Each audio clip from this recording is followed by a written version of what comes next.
হে দোস্ত প্ৰথমতে আপোনালোকে এই ভিডিঅ'টো চাওক তাৰ পিছত মই কৈ আছো দুধ দেওয়া গাই লাথি মালেও ভালা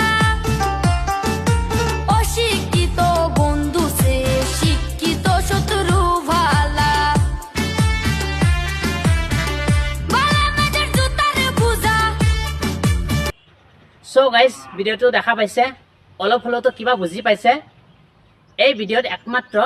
মুছফিকাৰ কাৰণে তেনেকুৱা কাণ্ড কৰি আছে আৰু মেইন কথাটো হ'ল যে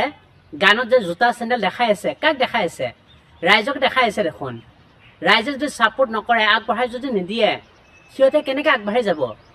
সিহঁতৰ মাইণ্ডত একোৱে নাই মুছফিকা যোৱাৰ পিছত সিহঁতৰ মাইণ্ডটো মানে নষ্ট হৈ গৈছে চ' তহঁতক মই এটাই কথা ক'ব বিচাৰোঁ যে তহঁতে গানত জোতা চেণ্ডেল যাতে নেদেখুৱা কাৰণ এইবোৰ ৰাইজকহে দেখুওৱা হয় চ' তহঁতে ভাল ভিডিঅ' বনোৱাৰ কাৰণে চেষ্টা কৰ আৰু আগলৈ যাতে তেনেকুৱা কাণ্ড নকৰা তাকে কামনা কৰিছোঁ